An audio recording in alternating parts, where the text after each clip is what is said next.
15-year-old Cori Gauff has been the story of the tournament at Wimbledon this year, becoming the youngest woman to reach the second week since Jennifer Capriati did it back in 1991. The tennis world has been captivated by how poised and sophisticated she is for her young age, making it easy to forget that she is still heavily restricted by the WTA age eligibility rule. The rule restricts players aged 13 and under from playing any tour tournaments, while 14 to 17-year-olds play a limited number, increasing annually from 8 to 10 to 12 to 16. The rules also state that 4 extra tournaments can be added if a player achieves strong results. Coco can currently play 10 tournaments a year, which is something that tennis great Roger Federer is against. In his press conference after beating Jay Clark in the second round, Federer told reporters that while he understands the WTA's reasonings for the age eligibility rule, talents like Gauff should be able to get more court time on tour. I'm a little bit I understand the rule completely that they want the young players not to play too much. I've told the WTA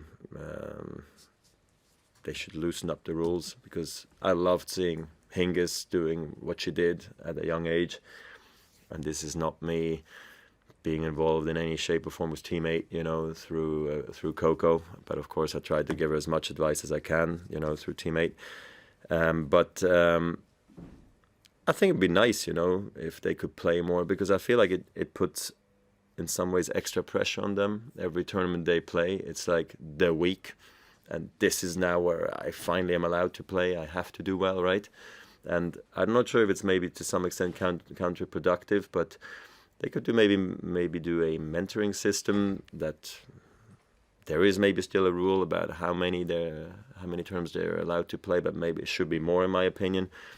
And then the mentors should come in, the legends, like Billie Jean or Chris Evert or Navratilova and others, and really maybe speak to the parents and the coaches and the player for that matter, and really educate them, so they don't fizzle out. But maybe your best time and your best time is from 14 to 20 for some reason, and it's not for everybody else from 20 to 30, so in a way you take away that opportunity.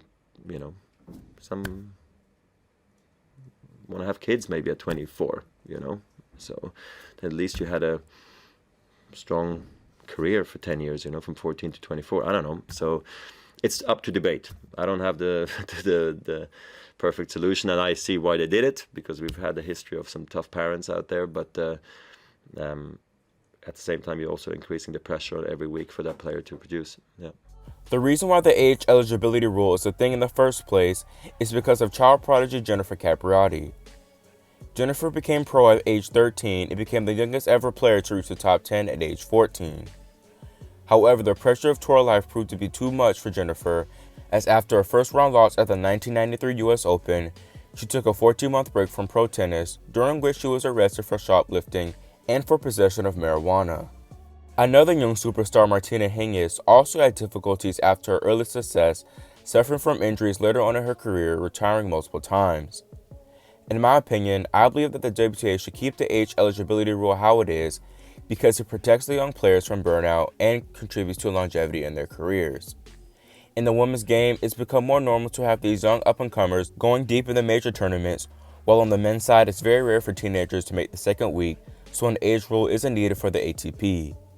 Do you agree with Roger that the age eligibility rule should be modified, or do you feel like it offers the players good protection? Leave your thoughts in the comment section below and subscribe and click the notification bell so that you get notified whenever we post new content. Thanks for watching, and we'll see you next time here on Grand Slam Tennis News Today.